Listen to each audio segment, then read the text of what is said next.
Welcome to Living Martial Arts with Master Ray Gale, aka the Dark Master. Living Martial Arts discuss and examines the everyday exercise, philosophy, and lifestyle of the martial arts enthusiast. The host talks about his own training, past and present, and he also interviews many martial artists to discover how they continue to live their own martial arts journey. Tune in for top tips on how to get the best out of your martial art. Or perhaps you're thinking of starting a martial art. This podcast offers you an easy way to dip your toe in. Sign up for the newsletter at livingmartialarts.com and get regular updates and training tips direct to your inbox. Follow the Dark Master on Twitter, YouTube, and Instagram at Living Martial Arts.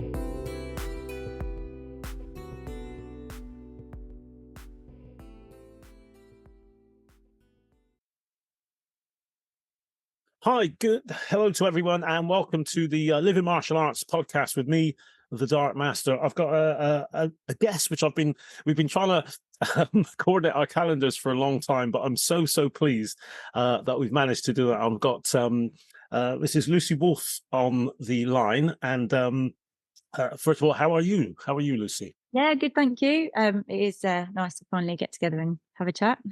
Excellent. Yeah, it's been a while. I know we've been trying to get our diaries. I think that's a good thing. Actually, it means that we're busy. And I know you've got a busy family. I've got a busy family life as well. And particularly with things like that, they always seem to go. Oh, yeah. Mine are into, like, my girls are into horse riding and performing arts at the moment. So. Okay. Takes up a lot of my time, but thank you very much for agreeing to do this. I really appreciate it. Yeah. And I'm sure my listeners are going to enjoy this. So without further ado, I'll ask you the question that I always begin with my guests is a little bit about how your martial arts journey started. I've probably got a bit of an idea because of your dad. Yeah. how it started, and and where it took you. Really, go for it. Okay. Dad started Taekwondo and started the club in the 70s before I was born. So I was born into it, really. Dad always had like a little rule. He wouldn't have anyone training under the age of 7. I did try at 5, but I was too young. And we didn't have any kids classes at that time. No wolf cubs or little dragons, nothing like that. So it was like sink or swim. You either do the main class or you weren't old enough to do it. The kids that I sort of came through with were all very good, very tough, and it was really hard. I think, I'd say, I suppose training was in my blood. My mum said she didn't do Taekwondo, but she did fitness and weights when she was pregnant with me. So she always said that's why she thought I was so strong. So I was, Dad's always had businesses and like shops, and there's always been a gym at the shop. So we just grew up in a gym, really. I started training when I was 7. And actually, because I sort of stopped and tried it and then didn't get on, I was too young. There was an occasion my mum was going to London for the day, and Dad said, if she doesn't get back in time, you'll have to come to Taekwondo. And I was secretly hoping she'd be late because I really wanted to go. And that was the start. And I took it very seriously straight away. Must have practiced every day. I graded very quickly through to my black belt. We had A passes at that time, but I knew every word of terminology. I had to perform everything, break everything that everybody else, the older people, were expected to do. I did train hard and I did take it very seriously. Yeah. Well, I think sorry, just stopping your flow there. It's interesting because what age did you get your black belt? Dad was always trying to push it younger and younger. So Andalfar, he was 11, then Linda Binskin was about 10, and then I was 8 3/4. So I was not even 9. Yeah, I thought so, because do you know, since I've been teaching, I've only had one black belt who got their black belt at age 9. Who was really good, and he in the end he competed internationally, and I mean, he started way back, and I think then not so much now, but then if you got your black belt at that age, then that was quite special, because it was unheard of. And the only kids that actually managed to get through to my, to get to my black belt, generally were around the age of sort of 12, 11, 12. Yeah. I had one youngster who got there at 9, and he started when he was about 5. And I couldn't believe his maturity. So I'm assuming you're in the sort of the same sort of mold, and I suspect your dad wouldn't have had it any other way. Yeah, I mean, I do, I look back on that and think, I think any successful sports person, there's a pushy parent, but it has to be in a positive way, a pushy parent behind them, a parent that drives them. So that certainly was the case. But now I've got children who are 9, 7, and 4. I now know that if they don't want to do something, nothing I say will change their mind. They have to be willing. So Yeah. I've been willing to practice as much as I did and put the work in that I did, because it was intense. But I was a perfectionist and I wanted to get everything right. I did do everything, like the patterns initially were my thing. Yeah. And then I initially, again, certainly I was not what you would, my family, like extended family, would always say, "Oh, she'll never make a fighter," and Dad was like, you'll see," and that came a little bit later. But yeah, it came. Yeah. Well, I think, fair play for you. And just a couple of things what you said there. I think it's important because, my boys are men now. I mean, they trained with me. And it's quite interesting because my son, my first son, who's now 37, started at age 7 or 8. I can't remember. And I said to him, "You need to take this seriously." And I remember taking him to the class, and he just messed around. And I said, "Right, you're not doing it." Yeah. And Yeah. but I said, "No, you can't." And I stopped him for a year, 12 months. I said, "No, you're not doing it." I said, "I do it properly, or don't do it." And then when he started again, I said, "Right, okay, you can do it now." Totally different. Totally Yeah. different. Sometimes Yeah. some kids, it just varies. They mature at different ages, and like my nephew started, and we ran a Wolf Cub program, and they actually didn't. They sort of didn't come through that. They stopped, and then they started again when they were maybe 8 or 9. Yeah. And then that was the time for them. They were ready. It is hard teaching your own kids, and again, I don't know whether Dad was just scarier than I am, but we did not muck about. But whereas my little boy, Yeah. yeah. Yeah. How did, I mean, obviously, this is a while back we're talking about now, and I think taekwondo and martial arts, and sport in general has changed. It's a bit more forgiving for children now. And I've done a little bit of coaching of football in my time as well, and the style of coaching is a lot more compassionate. Let's say that. So, how did you get on with the physicality of it all? And also, and the other thing, sorry to stop you. And the other thing, it combined with that question, at the time when I started teaching, there wasn't many boys. I had 1 or 2 girls doing it, and they had to be strong to stay in that class. So I'm assuming you were very much the same. Yeah, there were a few girls. There were good girls for me to follow the footsteps of. That was really important. Yeah, it was. It still is male dominated. Martial arts is male dominated, and I think, like you say, it's why it's important to have conversations with the ladies that are involved, and definitely are present, and but I did have to. It was mixed. So in terms of competition, it was mixed boys and girls. So nowadays we do separate girls and boys.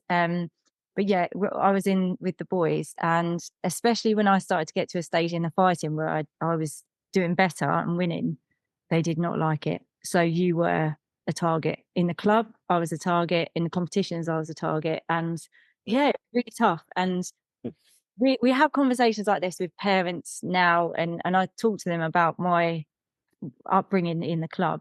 There were a few occasions where there were particular kids that were gunning for me every single class. Yeah. Dad couldn't save me. Like he said, if I jump in and save you, yeah, forever it'd be your daddy had to save you, or so I had to deal with it, and eventually I did, and I grew from that. And having that experience, I wouldn't say it was at the time it was horrible, but it was an important experience to have.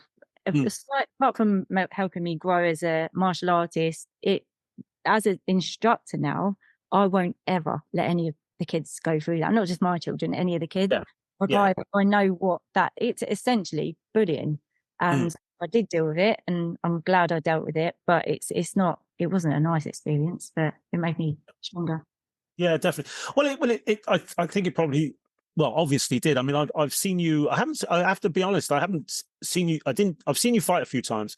Not that much to be Right. at a time, because my role in Taekwondo has changed from a competitor to a sort of a coach and an instructor and all that sort of stuff.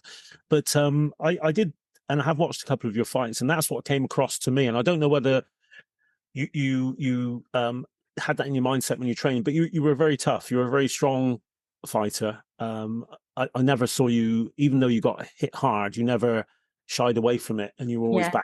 back in there. Which to me was that was the type of fighter I hated fighting against, because I'd hit them and they just look at me. I think, okay, I'm in for a fight here. Yeah. But I was very much the same. I would never show the fact that I was hurt. Try not to. Was that something that you developed, or was it something through through the fact you came up with, the people that were strong around you and pushing? Yeah. There was, I suppose, still today, the motto, there are no tears in Taekwondo. Like if you were trained, it sounds horrific. It wasn't, but it was just, if you were in the club, you were training with the older kids and with the adults.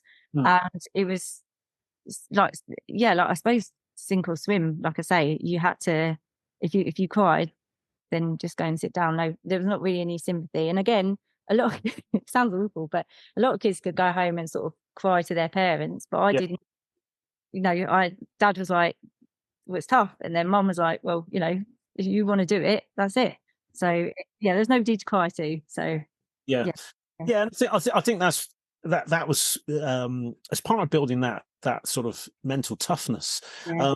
And I have to say that I find that, I don't, not in all cases, but I do find it missing a bit in this day and age, that mental toughness through youngsters. Yeah. I understand that their parents are trying to be bring them up nice and whatever, and keep them away from danger.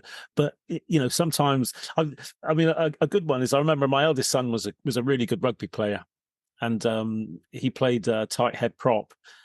And I remember going along there when he was first started playing as a young kid. I was thinking, oh my gosh, he's going to get hurt. But I wouldn't go up to him saying, don't do it. Yeah. Yeah. You know what I mean? I had to stand there and go, yeah, come on, get stuck in, and just give him that mindset of, you need to be strong, you need to be tough. It is hard. Again, obviously, parents giving over trusting you to look after their children. I suppose that is the thing. You've got to, as a parent, you've got to trust the coach or instructor that you send your child to.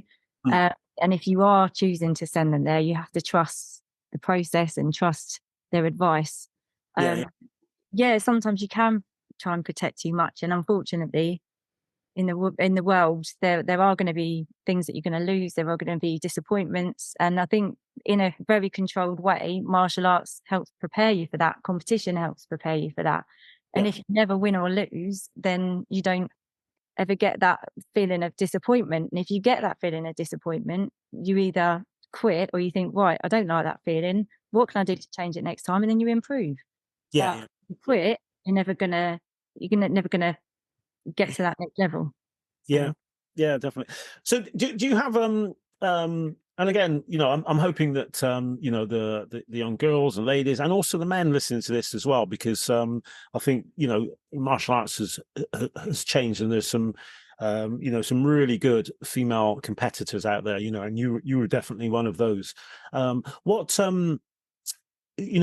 did you see as the, I don't know if I can call it highlight or pinnacle of your sort of competitive career? I look at certain things, and sometimes I look at certain fights that I lost and thought, wow, I fought really well. It wasn't all the ones that I won that I think, yeah, that was the best thing, because there were some fights I thought, I remember fighting the lightweight at the time was Ron Sergiu, and I lost against him. This was in the 80s. And man, I thought, well, I come off there and I was quite happy, even though I lost. I thought, yeah, I gave a good account of myself. He's an experienced guy, could have gone either way, whatever. I don't, but for me, I still hold that in my head as It's a really good fight. I don't know if there's anything like that for you. Um,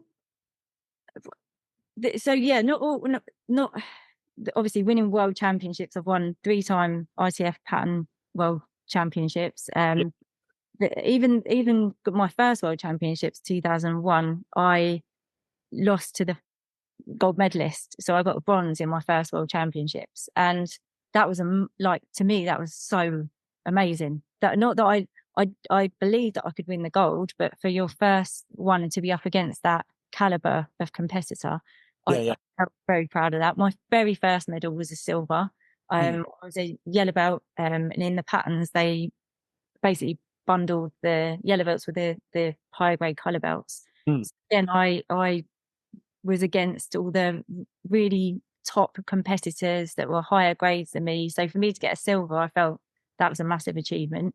Yeah, But yeah, I suppose the patterns it was 16 years in practicing before I got an opportunity of my first world championships.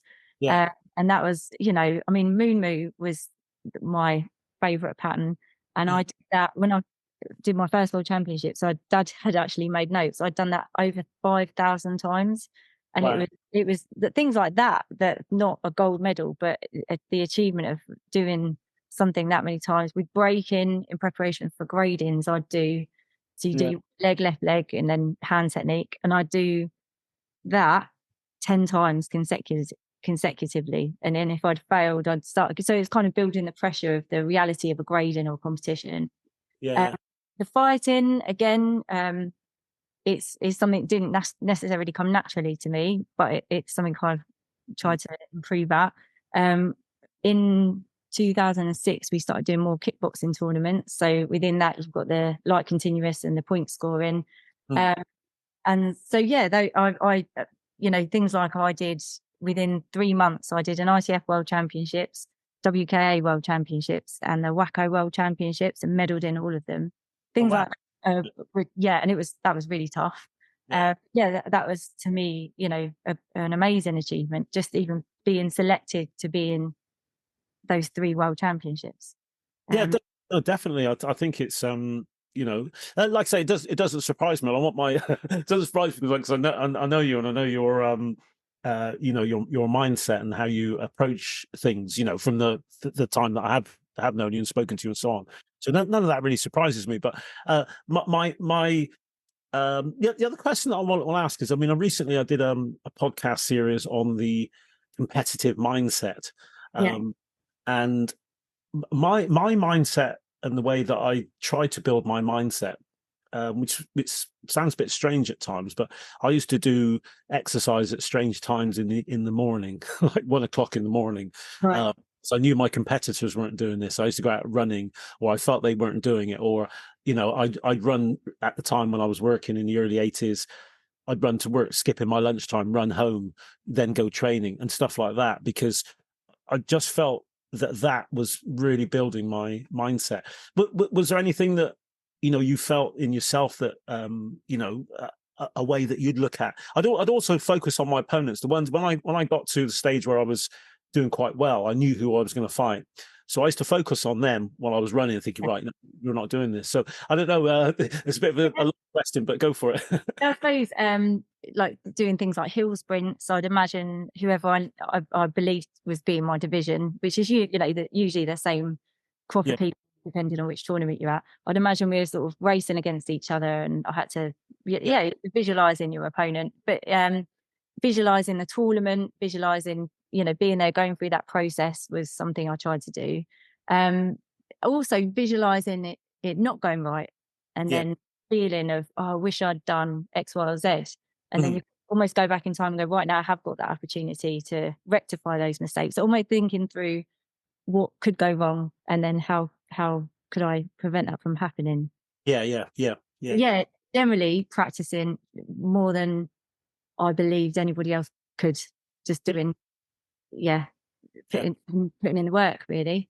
There's no shortcut. Well, I don't think there is, and I always say to my students, I wasn't the best taekwondo talented practitioner when I started, but I made sure that I was going to work harder than anyone else. Yeah, that's all you can do, isn't it? Yeah, Yeah, that's yeah, all you can do.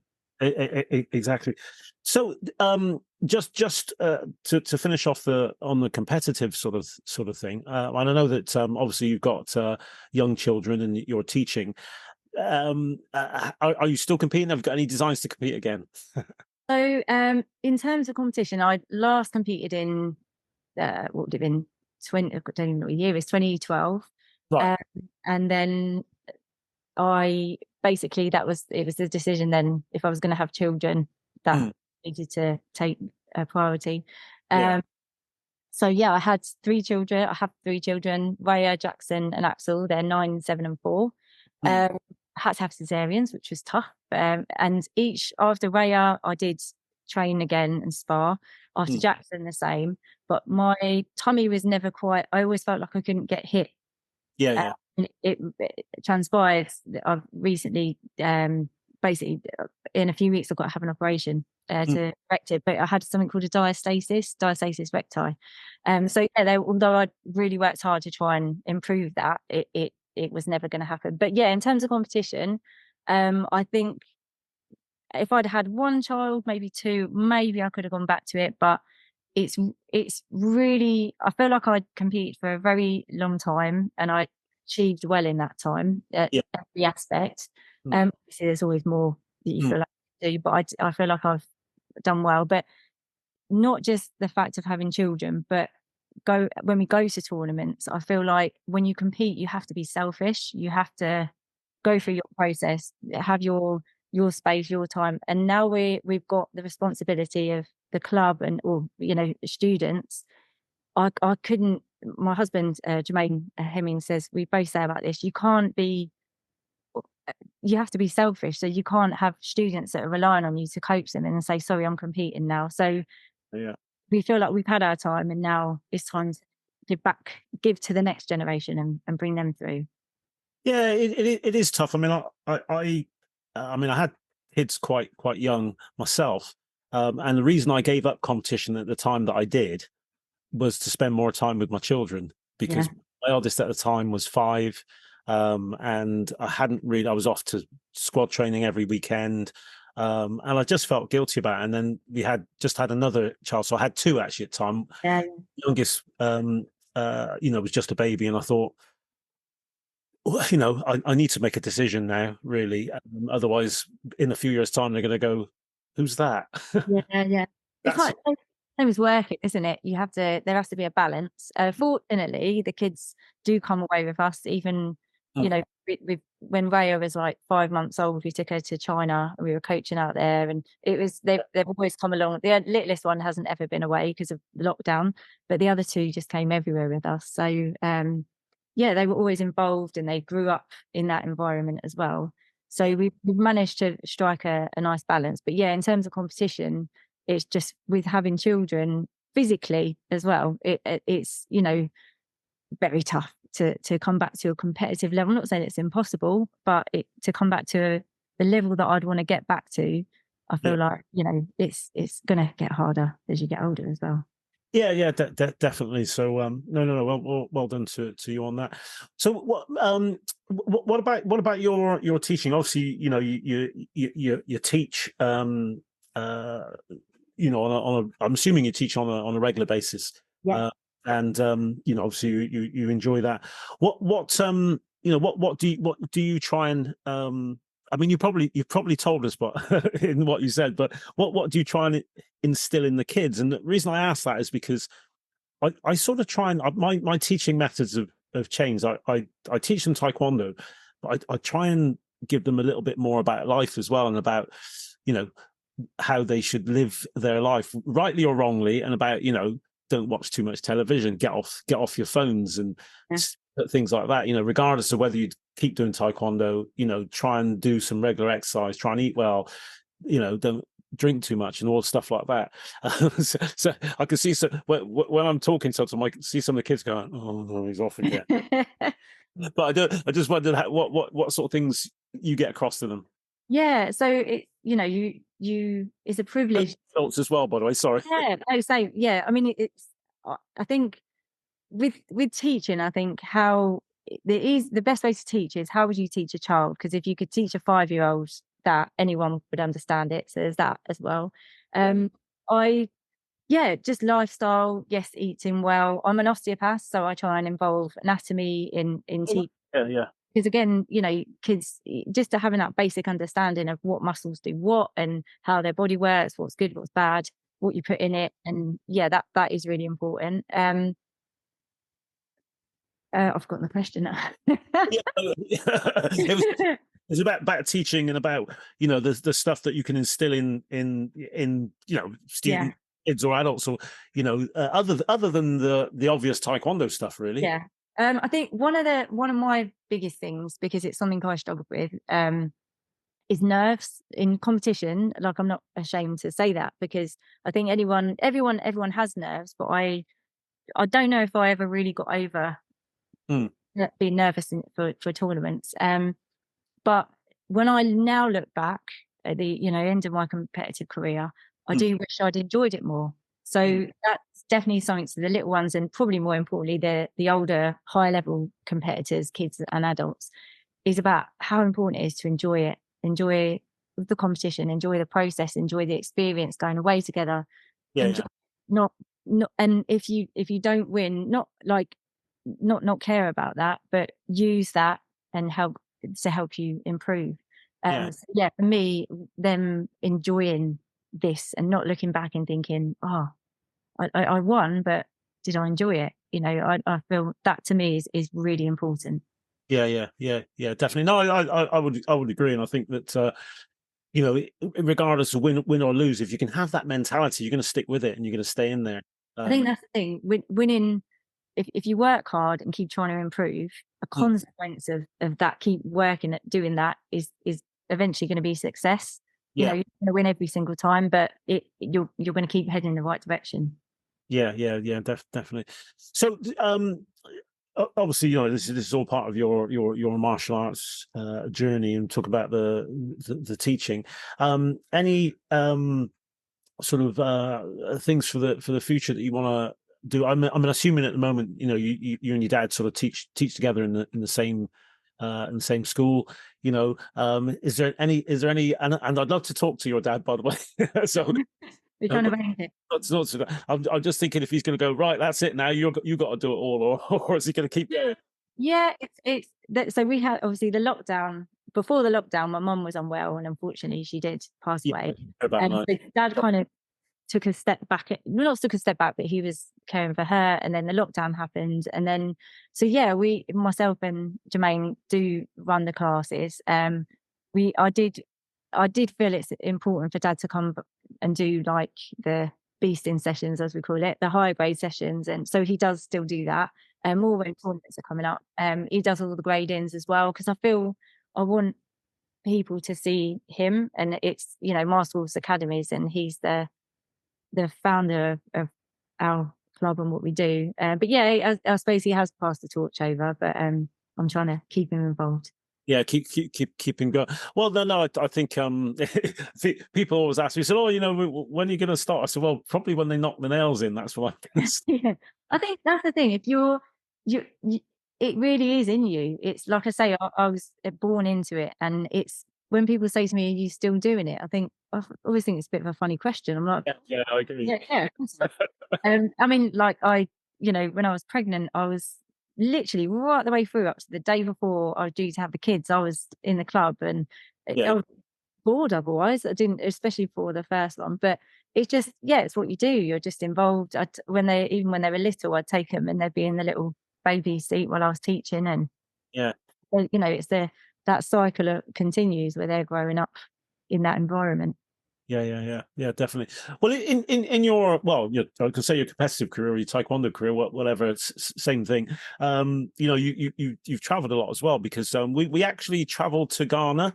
I can't remember what year it was, and you were there, and your dad was there, and 2006, because we went, back 6. We went, because that was an amazing trip, because I was with yourself and Grandmaster Nichols, didn't. That's right. Yeah. And that, when it really did make an impression on me. It was such an amazing experience. And when I came home, I said to Dad, "Oh, you and Mum have got to come." And I convinced, well, basically we arranged for him to go and teach out there. Yeah. Initially they were like, what have you got us into? Because it was just such a different I love the fact that you got off the plane and you felt like you were somewhere different. You didn't see a beach in a McDonald's. It was different. But yeah, an amazing experience. It was great. And I mean, I sort of continued to go out there until about I can't remember what it was. It was a couple of years before the first lockdown. I was still going out and still helping and doing stuff. I mean, I hope to return as well. I've had a few invites from other places in Africa as well. Yeah. I've sort of promised myself that I would give my my younger kids a bit more of my time. Right. Unfortunately, traveling does take a lot of. That takes time. Yeah. Just, I think traveling is a massive benefit, especially when you get to doing this, when you get to that higher competitive level. I mean, we've been Australia, Korea, China, all over America, all over Europe. It's you do get to see the world doing it, and meet the real people there, rather than just as a tourist. You actually make friends, and now we're lucky to have contact with people from all over the world through things like Facebook and stay in touch. Yeah, it's nice. Yeah, no, definitely. So do you obviously you're teaching, and you mentioned in fact I've got a student who's got a very similar complaint with her tummy muscle. She can't do she can't do exactly the same diet. She doesn't do sit-ups at all in my class. And you get to message me. Sorry. Maybe get her to message me. She tends to do sort of if we're doing sit-ups, or if we're doing midsection work or core work, she tends to do squats or something like that. So I know the situation, how that affects your training. So how do you obviously with that, how do you find it sort of day to day? Do you tend to train along with the class, or do you do your separate training? What separate training? Yeah, since having Axel, who's 4, it's in terms of my physical state, it has gotten worse. So my training's become more just trying to work around what's been going on, really. But I'm hoping after having this sorted out that I'll be able to get more. It sort of gradually got less and less and less, where I was able to do the martial arts centered work. But yeah, hopefully that will change. I know, like I said, if I can't spar, that would be amazing. But just doing a bit of pads and being able to do my patterns without too much strain would be nice. And are you well coming up to the last few questions? But are you what about sort of food wise? I mean, I'm quite strange with my food. The way that I eat, my diet is very animal based actually, and I find that suits me quite well. It keeps my energy levels up. And so on. It's not that I don't have, for want of a better word, any naughty food, but I do try and keep it to a minimum. I'm not a drinker. I've never been a drinker. So avoiding alcohol is not a big deal. So I'm just sort of saying, for yourself, do you find that now you have to be even more careful about what you consume or and so on? I think so. As time goes on, you want to, in terms of pain, I was think about it in terms of inflammation. So therefore looking what food suits you, what doesn't. Food intolerance tests, I think it's really, I would say everybody should have that done to see what your body likes and what it doesn't. I have had it done, by the way. Yeah, that is a good thing to do, because it just gives you a clearer picture of what's flaring your body up. So for me, that journey started more seriously in terms of trying to sort pain out. But I think the more you understand why certain foods are important and why healthier food, what's a better option. And there are, honestly, I think, biscuits are lovely and cakes and what have you, but there are really good options for healthy foods that's nice. And I just think it doesn't take much effort to eat well. Obviously, drinking water. And my nana used to say a little bit what you like, doesn't it? But again, it's just, as clean as you can possibly go with your food. Yeah. No, I would agree with that. And as I said, I think certainly through not just sort of taekwondo, but through some of the other stuff that I've done, I've realised that one size doesn't fit all, and I think you've got to listen. I don't think we've lost people have lost the ability to listen to their body, where they got a little bit of a tummy ache and they don't associate it with what they've ate 2 hours before. It's really strange. I think that there's responsibility as well. Like I say, I'm an osteopath and I see people with different health complaints. And just generally with people now, I think nobody wants to take responsibility for their own health, and we should. And there are really simple things you can do to be healthier. And it's not just about weight loss. It's not about that. It's about longevity and living as to a good age, as healthy as you possibly can. Good condition. Yeah, the quality of that. And yeah, like with training, people often have said, well, why do you want to train?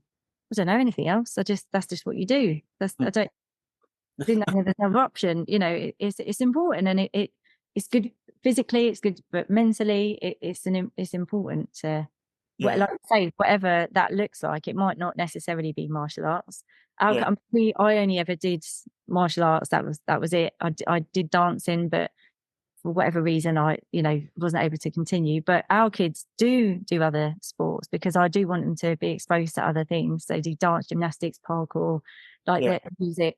So it is important. But yeah, just having knowing the importance of eating well and exercising, I think it's important. Yeah. Oh, I'm jealous. Parkour. I've often said to myself, I have to be really careful. You see, because I put myself. I think I still keep thinking I'm 30 years younger. I think, well, I'm gonna have a go at that. So, but I'd love to do some parkour. Actually, it looks really. He absolutely loves it. Yeah, it's he enjoys it. We went to Ninja Warrior last week, so he's trying out all his moves. Oh, wow. Brilliant. Well, listen, we're coming to the end of the podcast, and what I will say is, just hang on. Once we stop the recording, just hang on, and we'll talk about anything that you want to put in the show notes and so on. But I just want to say thank you, really, because as I said before, it's nice to have people on the podcast who I've known and I've admired, in the fact that they've been strong taekwondo people and strong martial artists, whether male or female.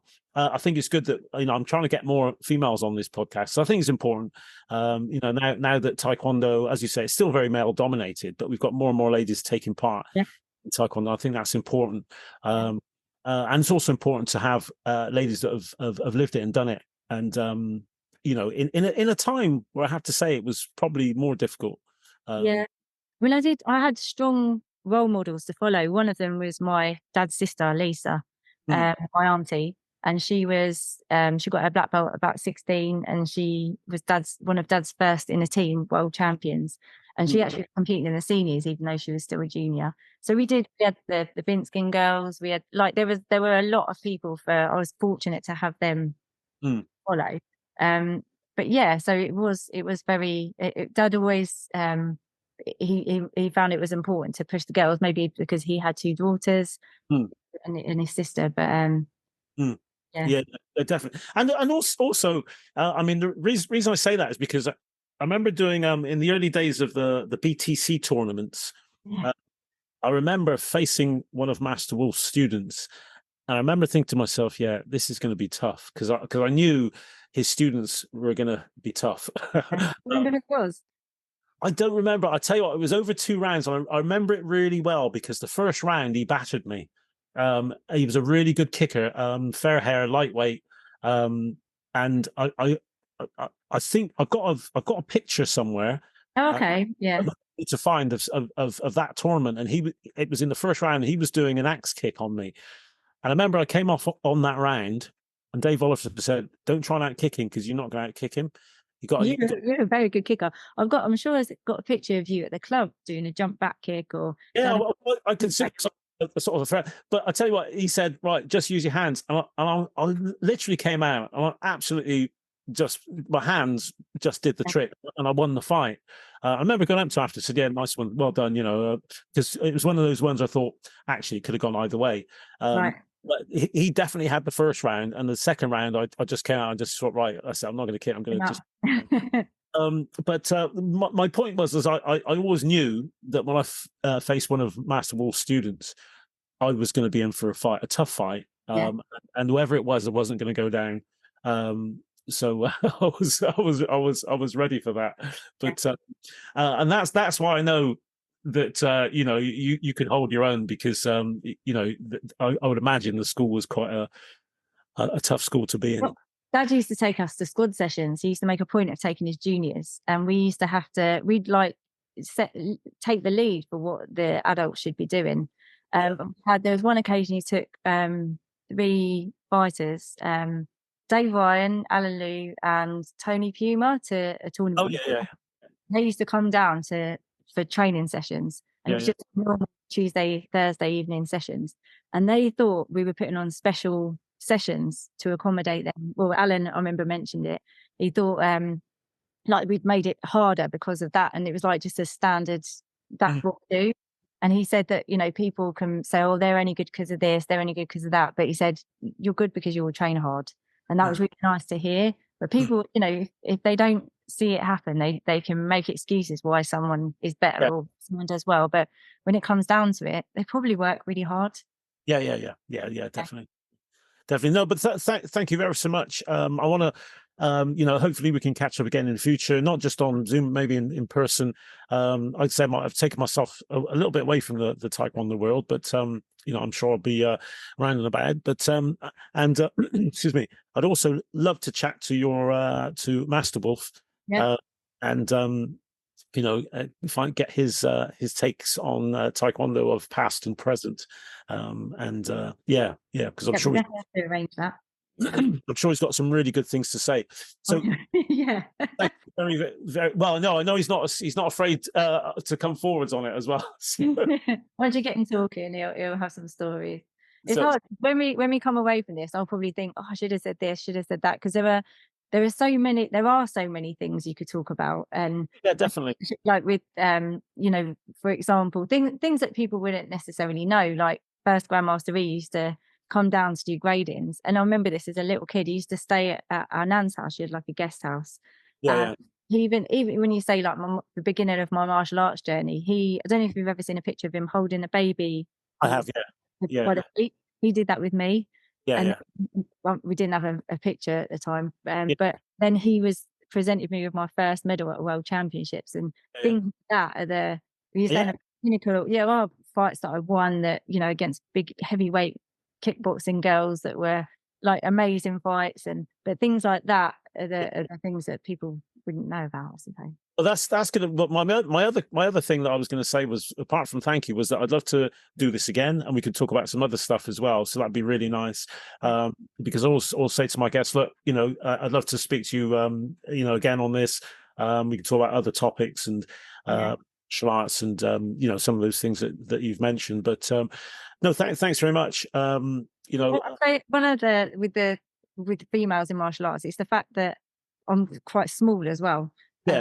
With regards to, you know, when I stand there teaching, it has to be that it's about technique. And I think that was, again, because of health and safety and different things, we tend to not do so much breaking. But that was something that we grew up doing, and it was an important part of what we did. And I did do, I think it was 2011. It's on YouTube, actually.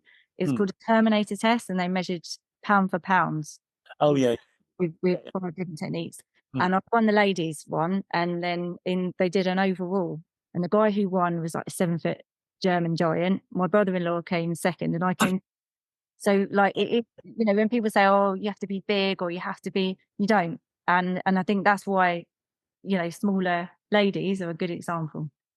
Yeah, no, I think that's good. And it was always my sort of wish. I did it a couple of times, was to win sort of pattern sparring and breaking. You know, even though I was quite small, I always did the breaking, and you know, always did okay on it. Actually, I always did quite well. And in fact, my claim to fame was beating Tony Sewell at one of them, 5 stone heavier than me at the time. But there we go. Thanks ever so much. Stay on the line.